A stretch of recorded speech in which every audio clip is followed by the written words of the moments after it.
Louis Nishmat, Avi Yitzhak Ben Shimon. Alors, Parashat Hashavua, Vaïchi.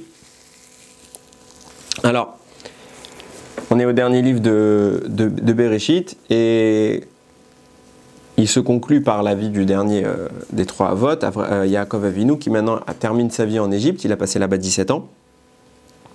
Et juste avant de partir, il va bénir chacun de ses enfants. Il va tous les réunir pour leur donner à chacun des brachot. Et chacun en fonction, au début, il va donner assez de critiques aux premiers enfants qui va être un peu dur à entendre, mais avec l'explication, on voit que même dans la critique de Yaakov, il y avait des brachot qui étaient cachés. Et justement, avant de partir, il va convoquer Yosef pour lui aussi le bénir en particulier avec ses fils et lui annoncer évidemment qu'il y aura une Géoula, que Kadosh Baruch Hu ne va pas les oublier, et lui faire promettre de l'enterrer en Eretz Israël avec ses parents, avec Yitzhak et Rivka, et également avec Abraham et Sarah. Alors on va s'arrêter juste sur un commentaire assez connu de la paracha, qui est même, je pense, un des plus connus de la paracha, c'est le fait de remarquer que cette paracha a une particularité, c'est que dans toutes les parachiotes de la Torah, vous regarderez dans un Sefer Torah, il y a une sorte d'alinéa, un espace entre la paracha précédente et l'entame de la nouvelle paracha, celle que nous lisons. Et pour le cas de Vaïchi, c'est assez original puisque justement tout est collé. La paracha Vaïgash commence et le mot d'après tout de suite, sans aucun espace, sans aucune interruption. Généralement, quand le Chazan il arrive pour lire le début de Vaïchi, il cherche un petit peu parce que il n'y a pas d'espace pour repérer le début de la paracha. On le voit pas tout de suite. C'est au milieu d'un gros paragraphe. Ça se succède avec la fin des psukim de Vaïgash et on enseigne directement Vaïchi. Et les commentateurs expliquent évidemment ça. Rashi en premier, il amorce plusieurs raisons. Petit 1, parce que Israël, donc Yaakov Avinu, va maintenant s'en aller, donc ça va un peu retirer la lumière, entre guillemets, la lumière de ce monde. Et c'est l'exil qui va commencer maintenant, donc on va tomber dans l'obscurité. Donc c'était pour témoigner, c'est Satoum, ça veut dire c'est fermé. On a déjà commencé à fermer nos yeux tellement que la souffrance va s'installer et Yaakov n'est plus avec nous. Et l'explication la plus connue, c'est que Yaakov, en fait, il a voulu réaliser quelque chose de très important en ce moment. Il voulait parler à ses enfants et leur annoncer Ketz, la fin. Il vous bikesh les galotes et à Ketz. Il a voulu dévoiler la fin des temps, de ce qui se passera à la fin des temps. Et à ce moment-là, la Shekhinah se retire de lui et Yaakov ne peut pas le dire à ses enfants. Donc Rashi précise, il a entamé un autre propos. La Gemara, en fait, elle donne un peu plus de détails sur le sujet. En fait, qu'est-ce qui s'est passé? Là, donc, il a réuni tous ses fils.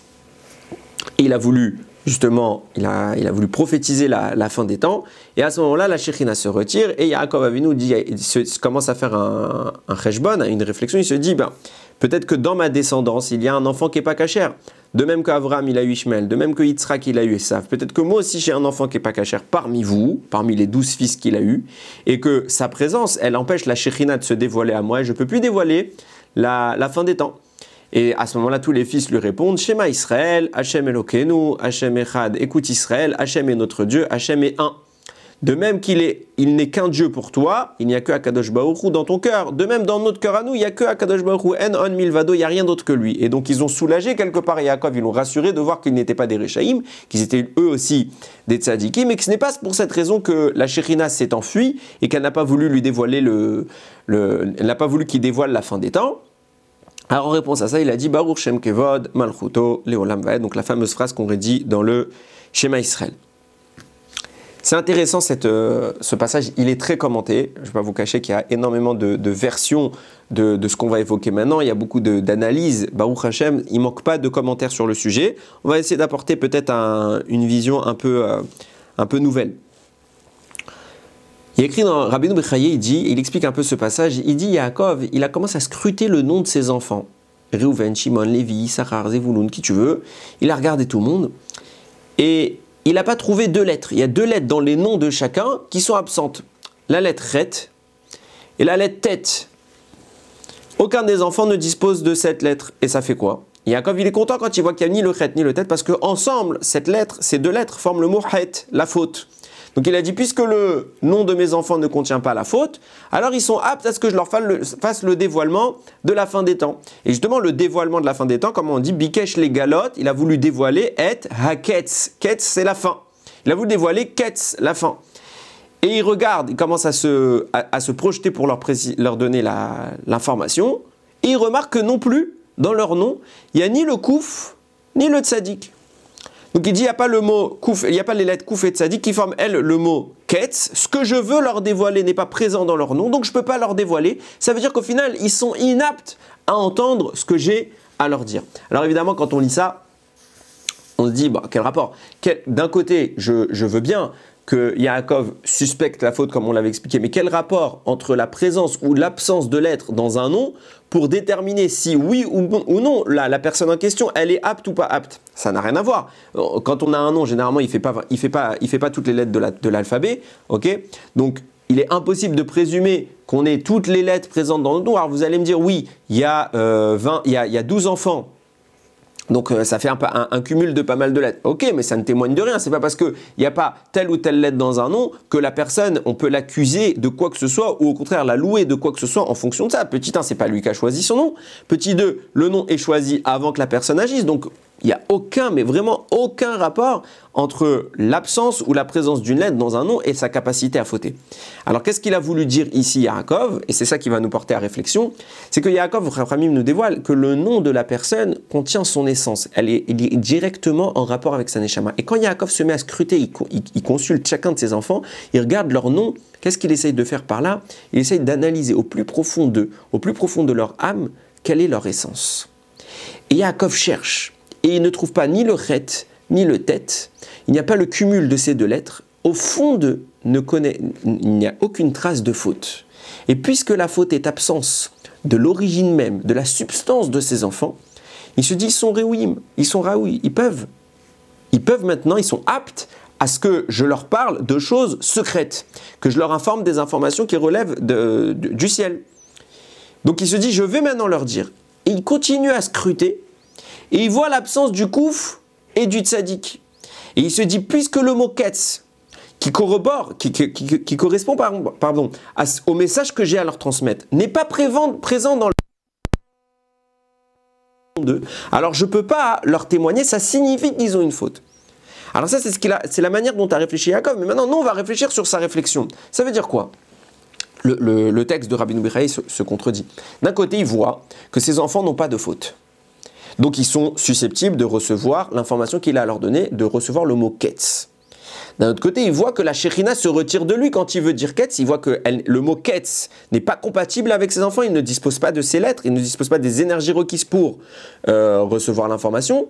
Donc, il déduit qu'ils ont une faute. Mais je ne comprends pas. On vient de voir qu'il a analysé, qu'il a vu au plus profond d'eux. Il n'y a plus de faute, il n'y a rien du tout, il n'y a rien à leur reprocher. Donc ils sont compatibles. Et puis au final, on voit non, ils ne sont pas compatibles, ils ont une faute. Donc on ne comprend pas. Soit ils ont une faute et ils ne sont pas compatibles, soit ils n'ont pas de faute et ils sont compatibles. Mais là, il y a les deux informations. Il a vu qu'ils étaient compatibles et il a vu qu'ils n'étaient pas compatibles. Qu'est-ce qui se passe entre les deux? Qu'est-ce que veut essayer de nous dire Rabbeinu Bechaye? Alors c'est un commentaire très connu, je ne sais pas s'il est très connu, mais en tout cas très intéressant, parce qu'il est tellement, on va parler de guématriote, et je ne suis pas très fan des guématriotes comme base d'un raisonnement. On se sert de la guématria généralement pour confirmer un raisonnement, mais là ça rentre tellement dans le texte, et c'est basé sur vraiment des choses qui sont très solides, on va essayer de les évoquer, que ce qui est écrit on ne peut pas l'ignorer.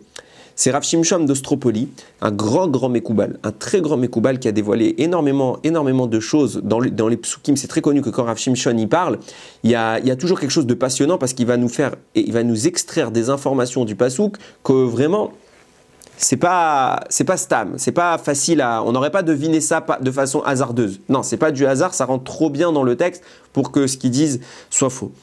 Alors il explique comme ça. On le sait, Yaakov le sait. Moshe Rabbeinu aussi le sait, tout le monde le sait. Pourquoi je précise ces personnages? Parce qu'on va parler d'eux. Tout le monde le sait, la raison pour laquelle on est descendu en Égypte, la faute qui nous a provoqué l'exil, c'est la vente par les frères de Yosef à Tzadik. Ils ont vendu Yosef, alors c'est tout un débat. Où se situe la faute? C'est pas le sujet. Ça, c'est un débat qu'il faudrait regarder dans la paracha de la vente.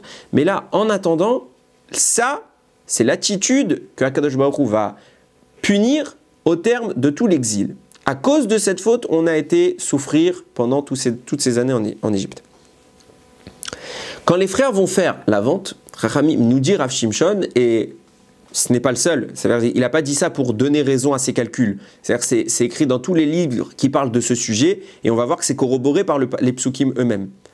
Et vous savez qu'il y a plusieurs noms d'Akadosh Baruch Hu par lesquels qui correspondent à un attribut divin. On voit généralement deux noms particuliers, c'est Yud-Ke Vav-Ke, le fameux tétragramme, Hachem, qui correspond à la miséricorde, et un autre mot qui revient également très souvent, c'est Elohim, qui correspond à la rigueur. Il y a d'autres noms, il faut savoir qu'il n'y a pas que ces noms-là, il y en a à foison. Chaque nom correspond à une énergie qu'Akadosh Baruch Hu met en place dans le monde, à une manière de diriger son monde. Il y a un autre nom qui est très proche de Yud-Ke Vav-Ke, qui n'est pas le même, c'est Eheye, Aleph, He, Yud, He. C'est un des noms d'Akadosh Baruch Hu. Ce nom-là a été souillé et quelque part il a été atteint par la faute de la vente des frères. Il faut savoir que très souvent on voit dans la Torah que l'attitude des hommes va avoir un impact sur la manière de ces noms de s'exprimer dans le monde. Et quelque part on peut soit amplifier leur expression, on peut amplifier puisque ce n'est pas nous qui déterminons la puissance en question, mais du moins permettre la pleine expression de ces noms, ou chas v'shalom, à cause de nos fautes, on peut bloquer leur dimension dans ce monde, et quelque part on parle d'ici qu'on a porté atteinte au nom d'Akadosh Baruch Hu. Ça ne veut pas dire que le nom ou qu'Akadosh Baruch Hu ait subi quoi que ce soit, chas v'shalom, Akadosh Baruch Hu, il est intouchable, mais ce qu'on essaye de dire par là, c'est que sa manifestation au travers de ce nom dans le monde, elle-même, elle est atteinte, et ça a une conséquence fâcheuse, c'est que forcément l'énergie en question, elle est quelque part plus à disposition du Ham Israël, et il faut réparer le tuyau, la canalisation qui nous l'achemine vers nous. Donc on parle souvent d'atteinte portée au nom d'Akadosh Baruch Hu. Et là, le nom qui a été atteint par la vente des frères, c'est Eheye. Valeur numérique du mot Eheye, 21, Aleph 1, He 5, Yud 10, He 5, 21. Combien de personnages se sont mêlés à cette vente? Il y a les 9 frères de Yosef, puisque Yosef, lui, ne participe pas à la vente. Binyamin, lui, est encore trop petit, et Reuven s'en était allé à ce moment-là. Donc il n'était pas au moment de la décision de vendre Yosef, il n'était pas là. Puisque d'ailleurs, lui, il pensait même qu'il allait le récupérer. Donc ils sont 9 à participer. Ils vont même, pour compléter le minyan, ils vont faire intervenir la Shekhinah, la présence divine, dans le vote. Ce qui veut dire que même Hachem a participé à la décision. C'est dire que ce litige qu'il y a entre Yosef et les frères, il est tout sauf anodin. C'est pas quelque chose juste une rancune, on se venge. On voit que même Hachem a participé à une certaine émanation d'Akadosh Baruch qu'on appelle la Shekhinah. Même cette dimension, la Shekhinah, a participé à la décision de vendre Yosef. La question, c'est de savoir maintenant pourquoi c'est une faute. On peut en parler, il y a énormément de textes sur ce sujet, mais ce n'est pas mon propos. Donc on a les 9 frères, plus la Shekhinah, donc 10 participants. 10 participants qui vont faire quelque part. Alors la question de savoir est-ce qu'ils ont contraint quelque part à Kadosh Baruch Hu. Et comment ils ont fait, c'est encore une fois, c'est vraiment pas mon sujet. Je sais que ça suscite beaucoup de questions quand on parle de ça. Mais ils ont contraint la Shekhinah à participer à cette décision. On peut imaginer beaucoup de scénarios. Hein. Je ne suis pas en train de dire que Akadosh Baruch Hu était foncièrement d'accord, puisqu'on voit bien que Akadosh Baruch Hu a sanctionné et sanctionne les frères à cause de ça. Qu'est-ce que ça veut dire que la Shekhinah était présente? Je répète, c'est un sujet très profond, passionnant, c'est pas notre propos. Je reviens donc sur ce que je disais. Il y a donc les 9 frères plus la Shekhinah qui participent à cette vente et qui vont donc engendrer la profanation, du moins le fait que le nom d'Akadosh Baruch Hu dont on parle, qui a la valeur numérique de 21, soit abîmé. Ça nous explique pourquoi, puisqu'ils sont 10 et que chacun va commettre un acte sur une valeur de 21. Ça nous explique pourquoi on va rester 210 ans en Égypte. 21 fois 10, 210. Donc tout le Ham Israël va rester des 210 ans de souffrance et d'exil à cause de la vente de Yosef. Pourquoi 210 ans? Parce que le nom qui a été mis en avant au moment de cette vente, qui a été profané, qui a été abîmé par l'attitude des frères, c'est Eheye 21. 21 fois les 10 participants, ça nous fait 210. C'est exactement ce qui va se passer par la suite. Moshe Rabbeinu, on voit vraiment dans le texte, ça rentre clairement, c'est pshuto kemashmo, c'est pas tiré par les cheveux. Moshe Rabbeinu, plus tard, quand Akadosh Baruch Hu, la fameuse apparition qu'il va connaître d'Akadosh Baruch Hu au travers du buisson, il va avoir un buisson en flamme dans Parashat Shemot, Akadosh Baruch Hu va s'adresser à lui, et à ce moment-là, il va lui demander d'aller libérer le Ham Israël. Il va s'installer un débat, Moshe va au début refuser, puis au final va accepter. Qu'est-ce qui fait que Moshe au préalable refuse? Alors les psukim, il faut les analyser pour les comprendre. Donc on les a, c'est dans le chapitre 3 de Shemot, Vayam alach Hashem elav, donc un ange d'Hachem est apparu devant lui, on parle à Moshe Rabbeinu, Bela bat esh mitor hasene, donc il y a eu il y avait le buisson il y avait des flammes qui sortaient de ce buisson. Vayar, et il a vu Moshe, veine hasene boer baesh, ve hasene enenouchal. Donc le buisson est enflammé, il y a du feu, il brûle, mais il n'est pas consumé. Vayomer Moshe asurana. Moshe, il a dit, je vais me détourner, et je vais regarder et hamaré agadol azé, cette grande vision qui sont de voir. Madoua lo ivar hasene, pourquoi le séné ne se consume pas? Vayar Hashem kisar lirot. Hashem a vu qu'il s'est détourné pour regarder. Vaikra alav Elokim mitor hasene. Donc Hashem, Dieu l'a appelé depuis le buisson. Vayomer Moshe, vayomer ineni. Il a dit voici, il lui a dit Moshe, il l'a appelé. Quand Hashem appelle les tzadikim dans une prophétie, il dit toujours 2 fois leur nom. Vayomer, il a répondu ineni, me voici.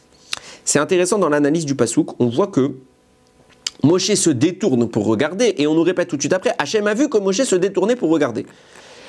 Vayar Hashem qui sar lirot. Hashem a vu qu'il s'est détourné pour regarder. Alors on a compris, on sait très bien qu'Hashem voit tout.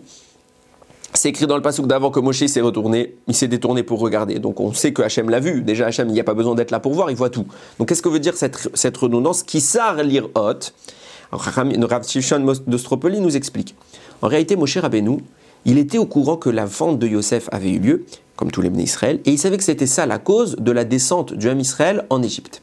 Seulement, lui, il s'est trompé sur l'impact que ça a eu. Il ne savait pas que ça avait eu un impact sur le nom dont on a parlé, Eheye. Il pensait que ça avait eu un impact sur le nom Yudke Vavke, le fameux tétragramme dont la valeur numérique est 26. Et puisqu'ils sont 10 participants, lui il pensait que le temps d'exil devait durer 260 ans. Et là, au moment où Akadosh Baruch Hu parle, on est à la 210e année, il manque 50 ans. Donc Moshe Rabbeinu, je dis Ribono Shel Olam, il comprend très bien de dont on parle. Il voit qu'Akadosh Baruch Hu d'un coup se met à se manifester, il y a toute une allusion qui est faite là-bas dans le buisson. Moshe Rabbeinu sait très bien pourquoi Akadosh Baruch Hu va s'adresser à lui, il va lui demander d'aller libérer le Ham Israël, mais Moshe il a une interrogation, il se dit je comprends pas. D'après mon calcul, d'après la logique des choses, le Ham Israël doit sortir au terme de 260 ans d'exil. On est à 210 ans. Il manque 50 ans. Que veut dire Akadosh Baruch Hu? Qu'est-ce que Akadosh Baruch Hu vient maintenant me libérer? Me demander de libérer, c'est beaucoup trop tôt. L'exil n'est pas terminé. Et après, il sait qu'il va y avoir des répercussions. Si on finit pas l'exil, alors s'installeront d'autres exils et on va encore continuer à souffrir. Moi, je préfère attendre que l'exil se termine complètement. Et quand il sera complètement terminé, alors on sort et il n'y a plus d'exil. Nigmar Asipour, on peut commencer les Yemot HaMashiach. Il voit Akadosh Baruch Hu arriver, il se dit, mais qu'est-ce qu'il veut maintenant? C'est trop tôt. Et c'est ce que nous dit le pasouk. Vayar Hashem. Hashem, il a vu. Bon, on a compris que Moshe s'est détourné. Mais pourquoi on te répète que Hashem a vu Moshe se détourner? Qui sar. Sar, ça écrit Samer Resh. Samer Resh, valeur numérique 260. Qui sar lirot. À cause de Sar, à cause des 260 qu'il avait en calcul dans son esprit, pensant que le Ham Israël ne devait sortir qu'au terme des 260 ans, lirot, alors il a regardé, mais pourquoi Akadosh Baruch Hu il est ici? Il commence Moshe à réfléchir. Il se dit, mais Akadosh Baruch Hu ne devrait pas se manifester à moi maintenant. C'est beaucoup trop tôt. Et donc ça va amener Moshe Rabbeinu à poser une question à Akadosh Baruch Hu. Si c'est aux deux termes de 260 ans, puisque ton nom a été profané par les 9 frères plus la Shekhinah, donc c'est au terme des 260 ans, pourquoi tu interviens maintenant? Et là Moshe Rabbeinu il se dit, il y a une erreur dans mon calcul. Alors il va poser une question à Akadosh Baruch Hu. Les psukim après plus loin ils disent, Vayomer Moshe el Elokim, donc maintenant ils sont déjà en train de discuter, Moshe dit à Dieu, Ina Nochiba el Ben Israël, d'accord, je vais aller voir le Ham Israël. Le Dieu, je vais leur dire, le Dieu de vos pères m'envoie vers vous. Vayameruli, Machemo, ils vont me demander quel est son nom. Maomarlaem, Alem, qu'est-ce que je vais leur répondre? C'est quoi cette question de Moshe Rabbeinu? Quel est son nom? Ils savent très bien, et ça fait des années que c'est les descendants de Avraham, Yitzhak, Yaakov, ils ne connaissent pas Kadosh Baruch Hu, d'un coup, subitement, il faut qu'on connaisse son nom. Rabbi nous dit tout de suite, quel est son nom veut dire quel est le nom par lequel Kadosh Baruch Hu va intervenir dans cette délivrance. Et pourquoi le Ham Israël va poser la question? Parce que Moshe, il pense son calcul bon, il pense que le Ham Israël fait le même calcul que lui. Il se dit, le nom qui a été abîmé par les frères, c'est Eheye, c'est Yudke Vavke, valeur numérique 26, donc ce qui signifie 260 ans d'exil. Là maintenant, on est à 210 ans. Donc il se dit, il y a un problème, on s'est trompé dans nos calculs. Quel est le nom utilisé pour nous libérer, pour savoir non seulement pourquoi on est libéré maintenant, et quelle est l'attitude que Akadosh Baruch Hu va mettre en place dans cette fin d'exil. Vayomer Elokim el Moshe, Hachem dit à Moshe, répond Eheye, Asher Eheye. En français, ça veut dire je serai ce que je serai. Vayomer, il a dit Kotomar livne Israël, ainsi tu diras en Israël, Eheye Shelachani Alechem. Le nom qui va vous libérer s'appelle Eheye. c'est le nom d'Hachem qui veut dire je serai en français comme je le disais. Mais Moshe, il apprend par là son erreur. Toi, quand tu as dit Kissar Lirot, tu t'es détourné pour regarder, tu as témoigné par là ton erreur. Tu pensais que le nom en question que les frères avaient profané, c'était Yudke Vavke, nécessitant 260 ans d'exil. Erreur. Le nom que les frères ont profané, c'est pas Yudke Vavke, c'est Eheye. Eheye, valeur numérique 21, on est à 210 ans, puisqu'il y a 10 intervenants dans le procès qui s'est fait contre Yosef. Et maintenant, voilà, on est maintenant dans la 210e année, il faut libérer le Ham Israël. Est venu le temps de l'exil, de la fin d'exil. Moshe comprend son erreur, et là, il accepte. Il se dit, en effet, puisque la faute de Yosef a atteint et non pas Yudke Vavke, l'exil est terminé, puisque maintenant, la souffrance qu'on a vécue pendant ces 210 ans a réparé le canal, le conduit qui permettait d'acheminer ce nom dans notre monde. Et donc, ça y est, fin de l'exil, je peux et je dois aller libérer l'homme Israël. J'accepte l'argument. Et si qu'on comprend maintenant ce qui s'est passé chez Yaakov. Yaakov, il a voulu dévoiler Bikesh Yaakov les galotes et Aketz. Il a voulu dévoiler la fin. Il voit que ça ne marche pas. Les enfants il dit à ses enfants, vous êtes peut-être des fauteurs. Et il lui dit, non papa, Shema Israël, écoute Israël, Hachem Lokenu, Hachem Echad, Hachem est notre Dieu, Hachem il est unique. Et là il comprend, il accepte, mais il ne leur dévoile pas la fin. Je ne comprends pas, s'il n'y a pas de faute, pourquoi il ne leur dévoile pas? En réalité, c'est ce qu'on a dit. Seul détail, Yaakov Avinu, contrairement à Moshe, il ne s'est pas trompé sur le nom, il s'est trompé sur le nombre. Il sait c'est quel nom que les frères ont atteint, il sait que c'est Eheye, valeur numérique 21, seulement il pense qu'ils étaient que 9. Ils ne savent pas qu'ils ont associé, ils ne savaient pas qu'ils ont associé la Shekhinah au procès de Yosef. Donc d'après lui, 21, le nom en question, fois les 9 participants, ça nous amène à 189. Et donc puisqu'on arrive à la fin de la 189e année d'exil, on rentre maintenant dans la 190e année d'exil, on doit libérer le Ham Israël.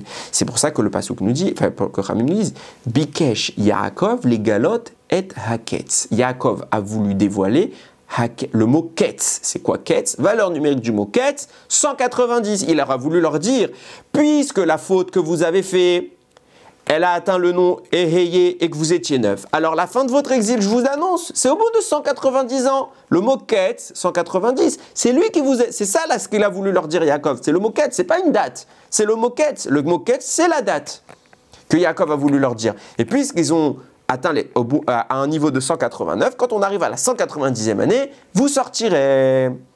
Et il regarde, par prophétie, il voit qu'au bout de 190 ans, ils ne sortent pas. Et là, il se dit peut-être qu'il y a une autre faute que vous avez commise qui justifierait, en plus de la réparation de la faute de Yosef, peut-être qu'il faut justifier une autre réparation qui fait qu'on prolonge encore le temps d'exil. Et que c'est peut-être pour ça qu'il a suspecté ses enfants qu'ils avaient une faute. Et ses enfants lui ont répondu, Shema Israël, écoute Israël, en clair, écoute papa, parce que Yaakov s'appelle Israël, Hachem Elokenu, Hachem Echad. Hachem il est notre Dieu, Hachem il est unique. Il est avec nous dans notre cœur en permanence. Qu'est-ce que ça veut dire? Papa, quand toi tu as fait ton compte, tu as fait 21 fois 9 pensant qu'il n'y avait que 9 participants, mais on t'annonce qu'on a adjoint la Shekhinah à notre décision, il n'y avait pas 9 et 10 participants. En clair, la durée d'exil, c'est pas 180 ans au terme desquels on sortira à la 190e année, c'est bien 210 ans, et c'est pour ça que quand tu regardes en quête, l'année 190, tu ne vois pas notre délivrance. Et là, Yaakov, il accepte. Yaakov, il accepte. Maintenant, on comprend ce qu'il a dit Rabbeinu Bechaye. Il a regardé dans ses enfants Yaakov, est-ce qu'il y avait chet? Est-ce qu'au fond d'eux, ils avaient une faute? Pensant leur dire qu'au bout de quête, de 190 ans, vous sortirez. Et il voit finalement, il n'y a pas de faute. Pourquoi il voit qu'il n'y a pas de faute? Parce qu'il pense qu'il n'y aura pas de faute. C'est pas qu'il a vu qu'il n'y avait pas de faute. Il pense qu'il n'y aurait pas de faute. Pourquoi? Parce qu'en effet, ils ont une faute, les frères. C'est d'avoir vendu Yosef. Et au bout des 190 ans, d'après lui, la faute, elle sera réparée. Donc, il n'y aura plus de faute quand il regarde. Il n'y a plus de faute chez ses enfants. Donc, la sortie d'Égypte, c'est Ketz. C'est Kouf, Tzadik.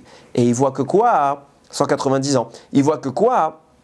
Non, c'est pas ça. Donc il se déduit peut-être qu'il y a encore une faute. Oui, il y a encore une faute. C'est quoi la faute? C'est la même. Sauf que tu n'as pas compté 21 ans représentés par la Shekhinah, tu as fait 9 fois 21 et non pas 10 fois 21. On ne sort pas à la 190e année, on sortira à la 210e année. C'est pour ça que Yaakov voit qu'il y a en effet une faute. La même faute qu'il pensait avoir été annulée au terme de Ketz de 190, au finalement elle est maintenue jusqu'à 210. Et donc elle est maintenue. Donc il voit, il déduit, ils ne sont pas aptes à sortir à 190 ans, puisqu'ils ont adjoint à Kadosh Baruch Hu, ils sont aptes à sortir qu'au terme des 210 ans. Et c'est ça qui est intéressant, c'est cette notion du Ketz que Yaakov a calculé, et c'est surtout, et c'est sur ça qu'on va un petit peu maintenant réfléchir, ce nom dont on parle, pourquoi c'est lui qui intervient ici? Pourquoi Kadosh Baruch Hu choisit ce nom-là? On aurait pu imaginer Yud Kei Vav Kei, on aurait pu imaginer Elohim. Qu'est-ce qui fait que la faute des frères, elle va non seulement attaquer, mais du moins déformer ce nom, et que c'est ce nom-là qui va être celui par lequel Kadosh Baruch Hu va libérer. Il va dire, le nom qui va vous libérer, c'est Eheye Asher Eheye. Je prononce ce nom parce qu'il est dans les psukim. Hein. Je serai ce que je serai. Déjà juste en traduction, on n'arrive pas vraiment à comprendre qu'est-ce que ça signifie. Mais plus que ça, pourquoi ce nom-là est à ce point-là mis en avant? Alors, pour avoir un petit peu regardé le sujet, quand vous regardez un peu les textes qui en parlent, il semblerait que c'est un nom particulièrement important.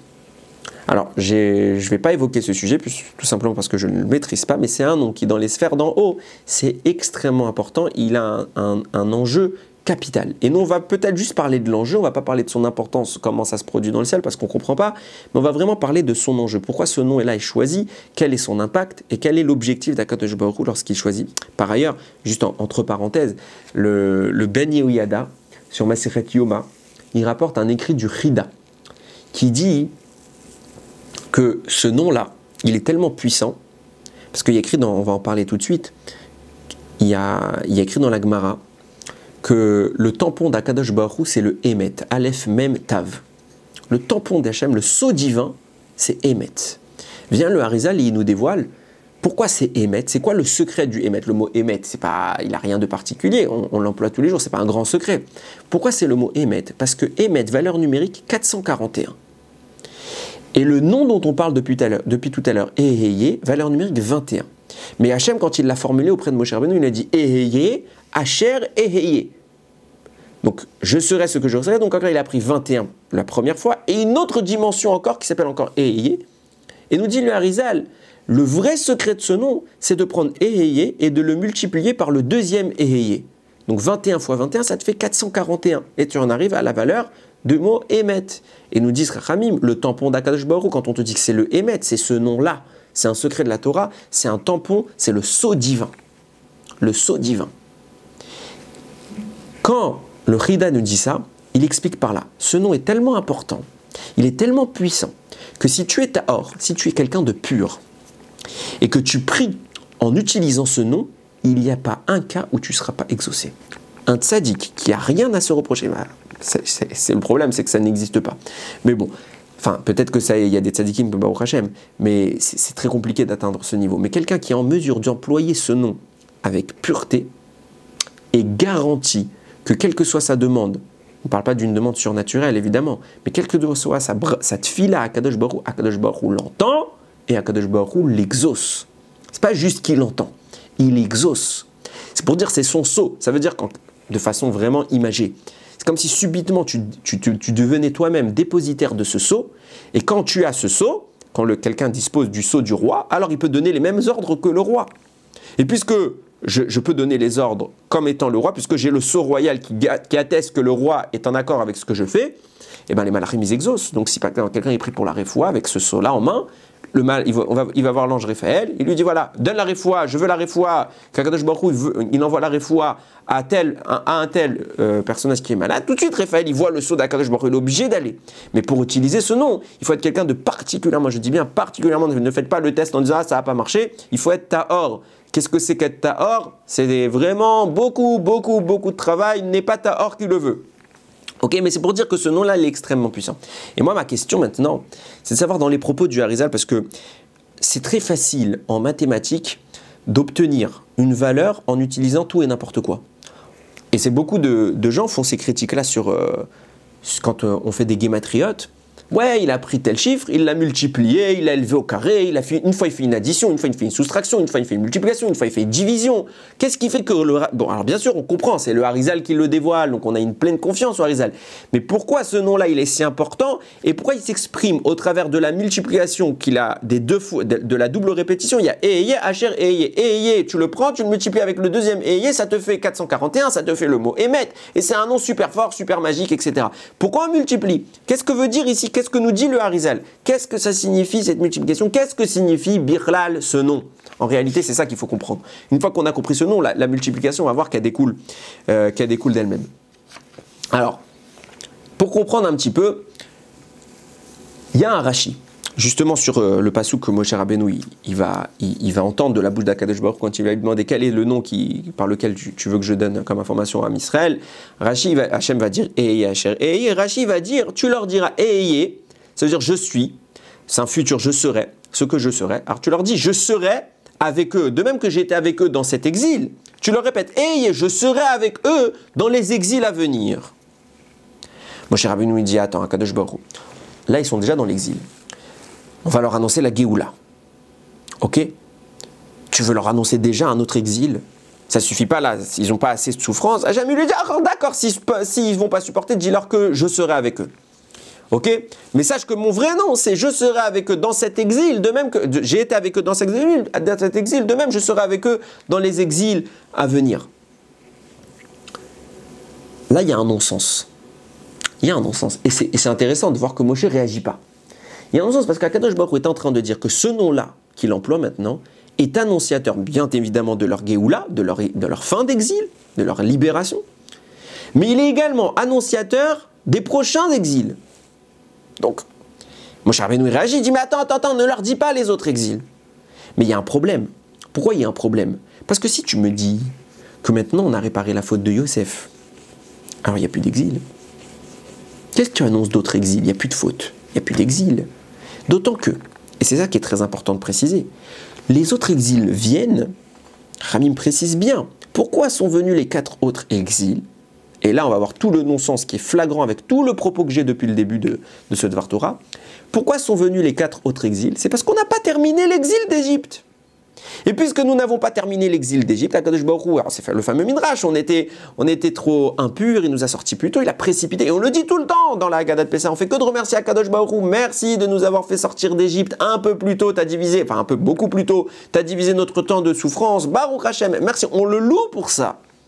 Mais au final, qu'est-ce qui se passe? Puisqu'il a divisé, il a retiré une partie de cet exil, alors Akadosh Baruch Hu va compenser ce temps d'exil manquant avec tous les exils à venir, les 4 autres exils. Et puisque ce ne sera pas des exils aussi violents que celui qu'on a vécu en Égypte, aussi impurs, aussi puissants en termes de souffrance que celui d'Égypte, alors ce temps restant qui n'aurait pas été aussi long, il est étalé en plusieurs années, en milliers d'années, enfin peut-être pas en milliers, parce que bon, si ça fait déjà des milliers d'années, mais en tout cas en beaucoup d'années, pour compenser le laps de temps qu'on n'a pas complété l'exil d'Égypte.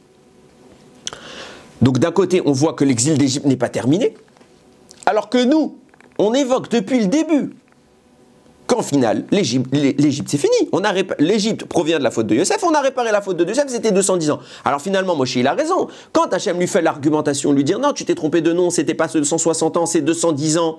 Au final, il lui dit mais au final, ils sortent plus tôt. Donc ce qui manque, on va le compenser au terme de 4 exils, préviens-les. Que le nom qui va venir maintenant, il va intervenir dans les autres exils pour les libérer également. Préviens-les.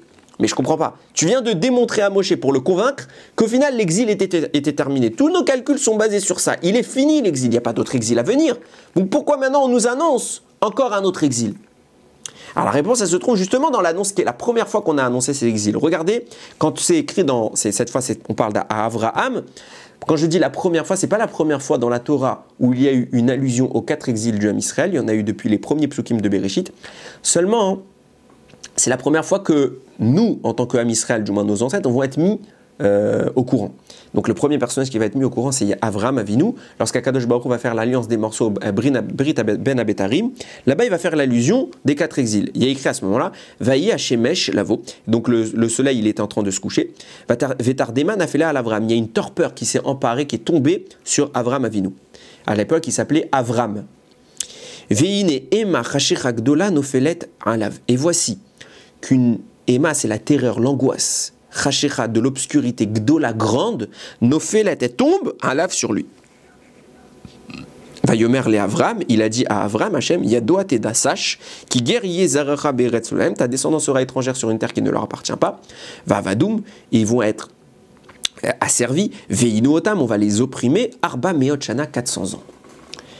Là, Hachem annonce l'exil de l'Égypte. Mais Chachamim dit, c'est pas le seul exil qu'il a annoncé. Dans le passage qu'on a dit, Ema Chashecha Gdola Nofelet, donc une angoisse, une terreur, de l'obscurité grande, Nofelet, elle tombe, 4 mots pour faire référence aux 4 exils qui viendront. Donc en même temps qu'Akadosh Baruch Hu, et il ne parle pas de l'Égypte, en même temps qu'Akadosh Baruch Hu annonce l'exil, il annonce les 400 ans, il annonce les 4 exils qui suivront les 400 ans de Mitzrayim. Pour te dire quoi? Pour te dire que tout ça c'est un seul et même exil. Un seul et même exil. Tout est compris dans les 400 ans. On n'est pas resté 400 ans. Donc ce qui nous manquera, on va le compléter au travers des autres exils. Alors il y a plein de calculs qui sont faits. Comment il a compté 400 ans? C'est depuis la naissance d'Israël. Alors si on compte depuis la naissance d'Israël, on n'a plus rien à compléter puisque ça fait 400 ans. Et on voit que quand même on a eu à compléter. Qu'est-ce que ça signifie qu'on a eu à compléter? Puisqu'on a terminé la vente de Yosef, il n'y a plus rien à compléter. Alors pourquoi on complète? Ça, c'est extraordinaire. Le Be'er Mayim Chaim, il explique comme ça. Il dit, c'est un grand yesod. C'est un grand yesod. Il écrit dans Devarim, Leman tizkor et chom tsetecha meretz Mitzrayim kol yemei chayecha, afin que tu te souviennes des jours de ta sortie de la terre d'Égypte, tous les jours de ta vie. Pourquoi je dois me rappeler de la sortie d'Égypte toute ma vie, tout le temps, matin et soir. On le dit le schéma, on dit le troisième paragraphe du schéma, Ani Hashem le Kerem, Asher Otseti Etrem Eretz Misraim. Je suis Hashem votre Dieu qui vous a fait sortir d'Égypte. On le dit le matin, on le dit le soir. Il n'y a pas un moment, il faut que de début à la fin de la journée, on soit encadré par la sortie d'Égypte. Pourquoi c'est si important de s'en rappeler en permanence? C'est une mitzvah de la Torah. Pourquoi Hachem lui dit, rappelez-vous, je vous ai fait sortir d'Égypte. Rappelez-vous, je vous ai fait sortir d'Égypte. Ça va, on a compris, on sait. On le raconte tous les ans à Pessah, on lit la parachate à chaque fois. On sait que tu nous as fait sortir d'Égypte. C'est écrit partout. D'accord. Pourquoi on doit s'en rappeler maintenant, tous les jours, H24? N'oubliez pas, vous êtes sortis d'Égypte. Nous dit le Be'er Mayim Chaim. Akadosh Baruch Hu, quand il a dit à Moshe Rabbeinu, Eheye Asher Eheye, je serai ce que je serai. C'est ce qu'il a voulu lui témoigner. Ce nom-là que j'emploie maintenant pour libérer le Ham Israël est le même nom que j'emploierai plus tard pour vous libérer à chaque exil. En clair, l'énergie que je déploie maintenant, je déploie toute l'énergie maintenant. Et je n'interviendrai plus. Le nom que j'envoie maintenant qui a été réparé, maintenant que vous avez réparé au terme de 210 ans ce nom, ça y est, je le remets en place. Et puisqu'il est là, il vous libère. Mais il vous libère totalement. La sortie d'Égypte, l'énergie mise en place au moment de libérer le Ham Israël à Yetziat Mitzrayim, à la sortie d'Égypte, est la même qui va déferler, qui va découler jusqu'à la venue du Mashiach. Il n'y a pas d'autre intervention. Akadosh Baruch Hu ne fait pas deux interventions distinctes. C'est la même. Depuis qu'on a sorti d'Égypte, on a commencé à venir à Mashiach. La même force, elle est de l'ordre de l'infini. C'est ce nom-là. Et on comprend pourquoi ce nom-là, il est si important. Petit 1, parce que, comme je le disais, il a un rapport avec le mot émet. Le émet veut dire la vérité, donc c'est forcément la vérité et ce qui repousse le mensonge. Les forces du mal sont l'incarnation du mensonge, donc forcément ce nom-là, il a une correspondance particulière avec eux. Mais plus que ça, le nom qu'Akadosh Baruch Hu a mis en place contient, et c'est pour ça que c'est un futur, c'est vraiment, il parle ici au futur, je serai. Ça veut dire que on est déjà dans un état établi où ce nom se manifeste à partir de l'instant où Akadosh Baruch Hu parle, il se manifeste en permanence à chaque jour qui vient. Il continue à se dévoiler dans le monde, au point de faire dire quelque chose de fabuleux au Sfat Emet. Et on a déjà évoqué cette notion-là à plusieurs reprises. Dans la Haggadah de Pessah, il y a écrit Vechol amar belesaper l'itziat Mitzrayim arezeh meshubar. Quiconque multiplie le récit de la sortie d'Égypte est digne de louange. Qu'est-ce qu'on cherche ici à nous informer? Quel est le secret de ce récit de la sortie d'Égypte? Pourquoi il faut qu'on innove en permanence, qu'on trouve toujours des chidushim à Pessah sur la sortie d'Égypte? Nous dit le Sfat Emet, il faut comprendre. Moshe Rabbeinu, il y a écrit dans la Torah, enfin, c'est pas Moshe Rabbeinu, mais on le dit également dans la Haggadah, Lo al yedei sheliach, velo al yedei malar, velo al yedei séraphim, ce n'est pas par l'intermédiaire d'un émissaire, ce n'est pas par l'intermédiaire d'un ange, ni d'un séraphim, ni de quoi que ce soit que vous avez été libéré, c'est moi qui suis venu. Pourquoi c'est moi qui suis venu? Parce que les anges qui régissent la nature que j'ai créée, que Akadosh Baruch Hu a créée, sont eux-mêmes en danger en descendant en Égypte. L'énergie qui est maintenant mise en place, les forces du mal qui sont présentes en Égypte sont tellement grandes qu'aucun malach peut descendre sur terre, vous libérer et en ressortir indemne. Le seul qui outrepasse ces forces, c'est Akadosh Baruch Hu. Donc le seul qui pouvait nous libérer de l'Égypte, ce n'était pas ni Moshe ni personne. Moshe, il pouvait rentrer, c'est un humain. Mais les malachim ne peuvent pas intervenir. Le seul qui peut intervenir sans problème, c'est celui qui dépasse toutes ces notions, c'est Akadosh Baruch Hu. Ce qui signifie qu'on est arrivé au moment de l'Égypte, au summum de la nature. Les énergies naturelles sont arrivées à leur paroxysme. Et il faut arriver maintenant dans le surnaturel. Ça veut dire que quoi? La notion de limite est atteinte. Il n'y a plus rien. la limite est franchie, on est au maximum de ce qu'on peut. Ce qui veut dire que maintenant, on va dépasser les limites. On va intervenir dans une dimension de l'infini. L'énergie qui s'est manifestée, qui s'est mise en place au moment de la sortie d'Égypte, c'est Dieu. C'est l'infini. Il n'y a ni début ni fin. Ça peut pas s'arrêter. C'est tellement grand qu'on ne peut pas quantifier cette énergie. Et puisque la sortie d'Égypte a nécessité une énergie de l'ordre de l'infini, c'est-à-dire que cette énergie ne se termine pas. En clair, la sortie d'Égypte grandit, s'agence de plus en plus, elle grandit en puissance, elle monte, elle monte, elle monte, il n'y a pas de limite à ce qu'elle peut atteindre. Akadosh Baruch Hu a placé l'infini sur terre et il n'y a pas de fin. En français, on n'a pas fini de sortir d'Égypte. On est encore en train d'en sortir. C'est ce que disait le Be'er Maim Chaim. Pourquoi on doit se rappeler en permanence de la sortie d'Égypte? Et c'est ça le Yesod. De tout ce que je suis en train de maintenant d'expliquer, c'est ça qu'il faut retenir. Puisque cette énergie n'est pas terminée, vient nous dire le Sfat Emet, on a la mitzvah de commenter la sortie d'Égypte et de découvrir des chidushim, des innovations que personne n'a dites avant nous. Pourquoi? Parce qu'en réalité, Akadosh Baruch Hu n'a fait que décrire partiellement, succinctement la sortie d'Égypte. Mais l'énergie qui a été mise en place, on ne peut pas la décrire puisqu'elle est infinie. Il n'y a pas de terme à ce qu'on peut mettre. Donc à chaque fois que nous, on va étudier, on peut découvrir une énergie, un miracle, que Akadosh Baruch Hu n'a pas écrit explicitement, Akadosh Baruch Hu l'a caché, c'est à nous de le révéler. Et nous, on révèle un miracle qui n'est pas écrit dans le texte de la sortie d'Égypte, mais que notre réflexion, notre séchel va nous permettre de mettre en évidence. Et à ce moment-là, on révèle une nouvelle énergie qui a été présente, mais simplement personne n'a pu la voir, cette énergie. Quand toi tu viens, petit que tu es, tu fais un chidouche, aussi minime soit-il, tu éveilles un peu plus l'énergie qu'Akadosh Baruch Hu il a mis en place. Et tu fais grandir cette énergie. Et l'objectif, c'est quoi? De faire tellement grandir, que nous aussi, on va franchir, ça y est, le cadre du naturel, briser les limites, et que l'infini va s'installer sur Terre. Et quand l'infini s'installe sur Terre, c'est la venue de Mashiach. C'est exactement ce qui est écrit dans la Haggadah de Pessah. Quand on nous raconte l'histoire de Maaseh Rabbi Elazar, Rabbi Akiva, Rabbi Tarfon, etc., les 5 rabbanim qui se sont allongés, accoudés, on va dire, à Bnei Brak, et qui ont commencé à faire le récit de la sortie d'Égypte, le Midrash dit là-bas, ils ont été interrompus par le Yetzer Hara, parce que s'ils avaient continué encore un instant, Mashiach arrivait. Si Mashiach il arrivait, ça veut dire qu'ils étaient à deux doigts de faire émerger les énergies d'Akadosh Baruch Hu qu'il a mis en place pendant l'Égypte à leur paroxysme terrestre, et donc à les faire rentrer dans le domaine de l'infini. Et s'ils y étaient parvenus, alors Mashiach arrivait. Ils se sont arrêtés une seconde trop tôt. C'est tout ce qu'on évoque. Ce nom-là qu'Akadosh Baruch Hu est en train d'annoncer à Moshe Rabbeinu. Ayez Asher, je serai ce que j'aurai. Il y aura d'autres exils. Cette même force qui va venir, je ne vais pas intervenir 2 fois dans l'histoire, j'interviens une fois. Mon nom, je l'ai fait intervenir sur terre. Vous l'avez réparé au bout de 210 ans, c'est fini. Donc je mets mon nom et je le mets en entier. Mais comme son énergie, elle est de l'ordre de l'infini, il faut que vous soyez en mesure de l'apercevoir. Et plus vous serez en mesure de l'apercevoir, plus cette dimension du nom d'Akadosh Baruch Hu, qui est la vérité va régner dans le monde, plus vous allez faire émerger cette énergie Eheye, Asher Eheye, plus les forces du mal vont être repoussées et je pourrai me manifester dans le monde. Conséquence de quoi? Quand ce nom-là aura atteint une expression pleine sur terre, alors l'exil sera terminé. Le fait est qu'il y ait d'autres exils, c'est ce qu'on disait tout à l'heure.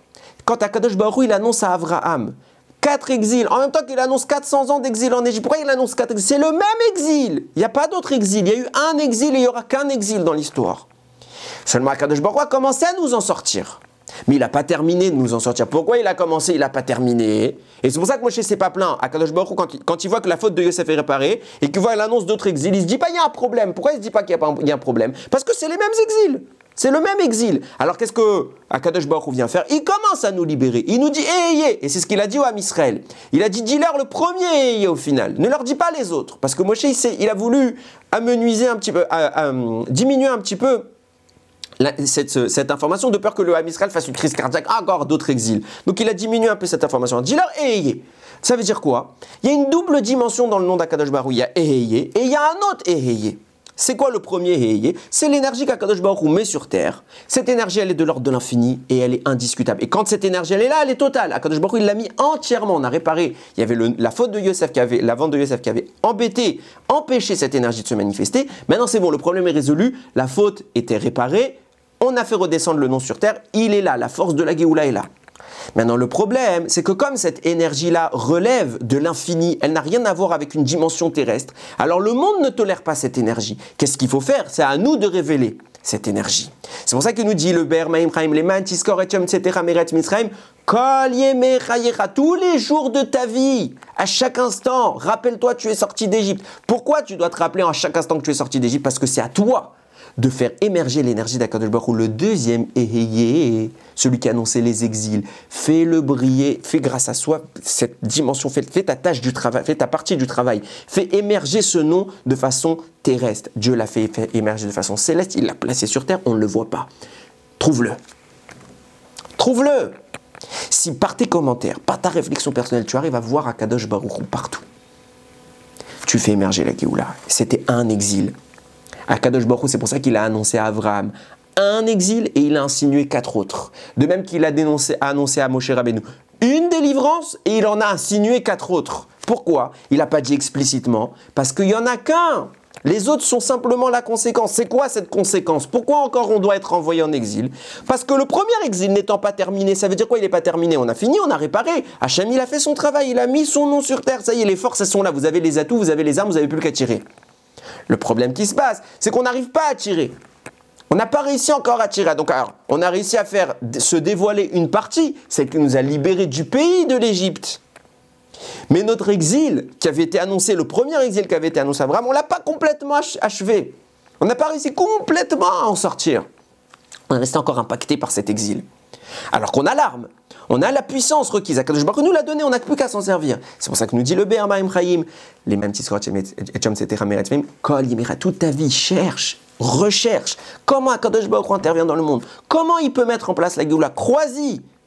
Aie confiance en soi, sache qu'elle est là l'énergie, tu n'as plus qu'à t'en saisir. Et si tu parviens, au travers des explications que tu vas faire, c'est ça l'objectif d'obtenir des chidushim sur la Haggadah de Pessah, d'obtenir des innovations, de découvrir encore plus ce qui s'est fait. Parce qu'à la seconde où je fais la révélation de cette information, que je prouve, regarde, il y a encore eu tel miracle qui n'est pas écrit, je l'ai trouvé, je l'ai déduit, j'ai les preuves, et il s'est produit ce miracle, il peut que s'être produit parce que j'ai les preuves. Alors ce miracle-là, qui était juste là caché, devient révélé. Et donc la force qui a été mise en place, elle devient elle aussi révélée. Et on grandit ces forces.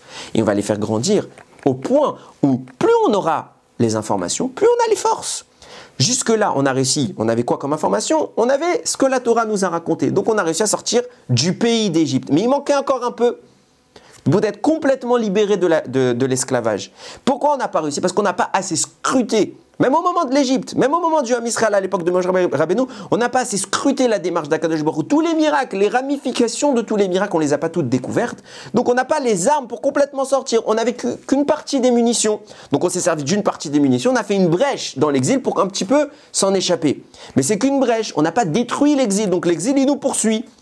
Maintenant, l'objectif, c'est de trouver toutes les munitions, toutes les armes et d'appuyer définitivement sur le bouton. Et le Yesod qu'on doit en tirer, il est passionnant. On est déjà libre. C'est ça que ça veut dire. Akadosh Baruch Hu, c'est ça qu'il a dit à Moshe Rabbeinu. Simplement, pourquoi vous êtes encore en exil? Parce que vous n'avez pas pris les armes. Mais prenez-les quand vous voulez. Quand vous voulez. Vous n'avez qu'à prendre, appuyer sur le bouton, vous sortez. On est déjà libre. L'énergie, c'est ça qu'on dit. Tu te rappelles de la sortie d'Égypte toute la journée. Parce que toute la journée, l'énergie qu'Akadosh Baruch Hu qui s'appelle Eheye Asher Eheye, je serai ce que je serai. Cette énergie, ce nom divin qui a la capacité de franchir toutes les barrières, c'est le sceau royal. Rien ne peut résister à ce sceau royal. Il est là. Hachem, il l'a donné, ça y est, vous avez réparé. Moshe, il n'avait pas été choqué quand il a entendu les 4 autres exils. Il n'a rien dit à Hachem. Il n'a pas dit, mais attends, tu m'as dit que c'était fini l'exil. Non, c'est simplement que c'est le même exil.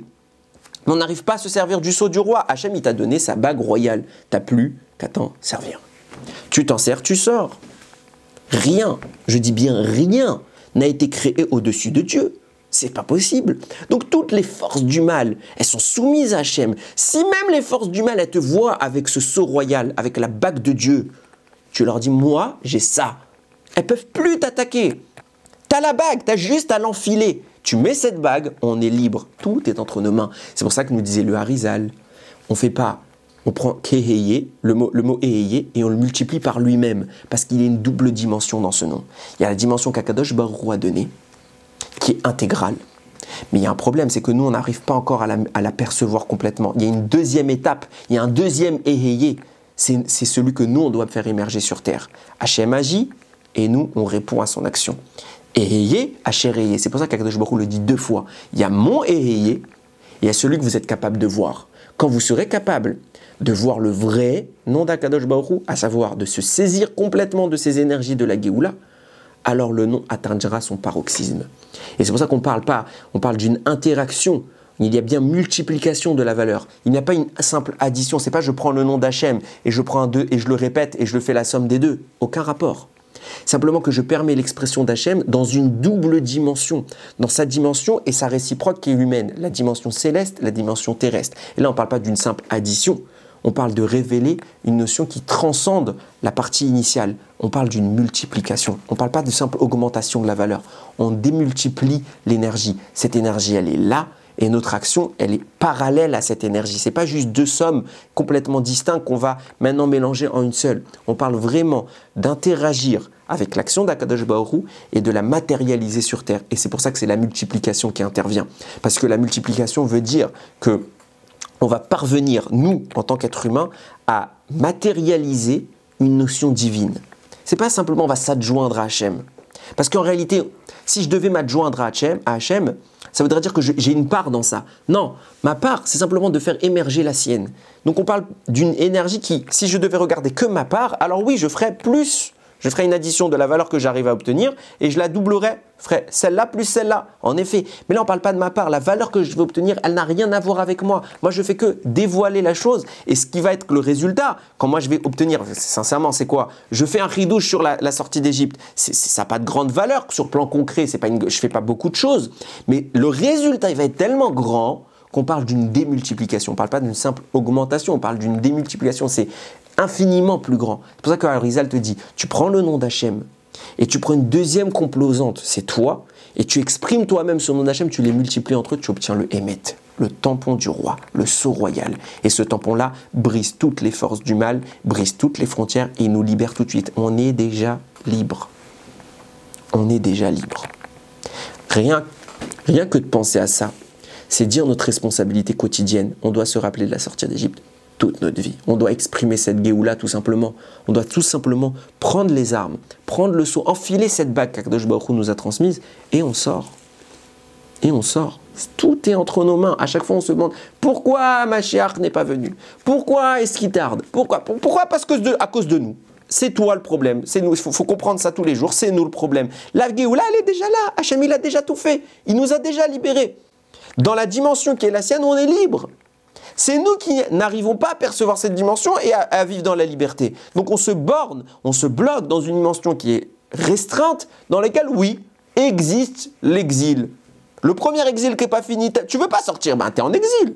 Tu es en Égypte, tu as voulu rester, tu as juste changé de pays. C'est tout ce que tu as fait. Mais tu es toujours dans le même exil. Tu n'en es jamais sorti.